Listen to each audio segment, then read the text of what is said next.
በኢትዮጵያ የክርስትና ሃይማኖት ሲነሳ ከሃይማኖቱ ጋር የኢትዮጵያውያን የማንነት ታሪክ አብሮ ይነገራል።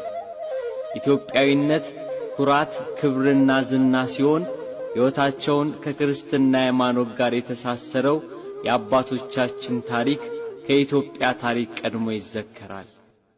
የሕገ ልቦና ታሪክ ሲነሳ ሀበሽነት፣ የሕገ ኦሪት ዘመን ሲነገር ኢትዮጵያዊነት፣ የወንጌል ዘመን ሲሰበክ ኢትዮጵያ አብሮ የሚነሱ እውነታዎች ናቸው።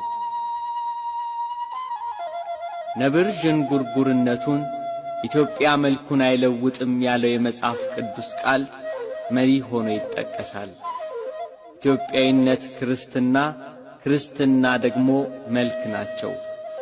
የማንነት መታያ፣ የሰማያዊ ሀገር መንገድ፣ ተስፋ የምናደርገው ርስት፣ ዘላለማዊ ሕይወት ነው ክርስትና። ክርስትና በክርስቶስ ደም ተመስርቶ በሐዋርያት መንገድነት ከዘመን ዘመን የተሰበከ የምስራች ነው። የአባቶቻችን ሀገር ኢትዮጵያ የክርስትና መዲና ናት።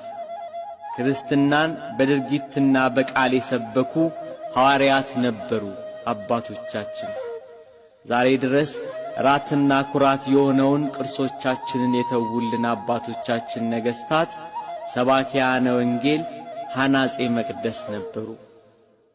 አክሱም፣ ላሊበላ፣ የፋሲል ግንብ የአባትነታቸው ምስክር፣ የኢትዮጵያውያንነት ውርስ፣ የልጆቻቸው መድመቂያ። ከዘመናት በፊት በሆነ በአንድ የአባቶቻችን ዘመን እንዲህ ተደረገ።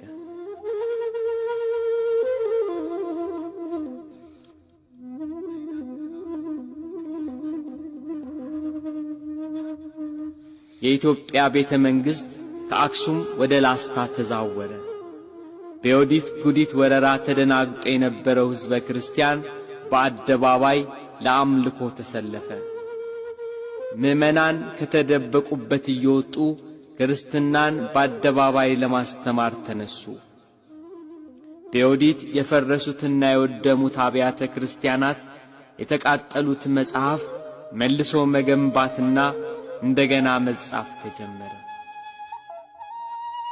የክርስቲያኖቹ ኅብረትና ፍቅር የወደመውን አብያተ ክርስቲያንና የተቃጠሉትን መጽሐፍት እንደገና ለማደስ ጥሩ የትብብር መንፈስ ታየ።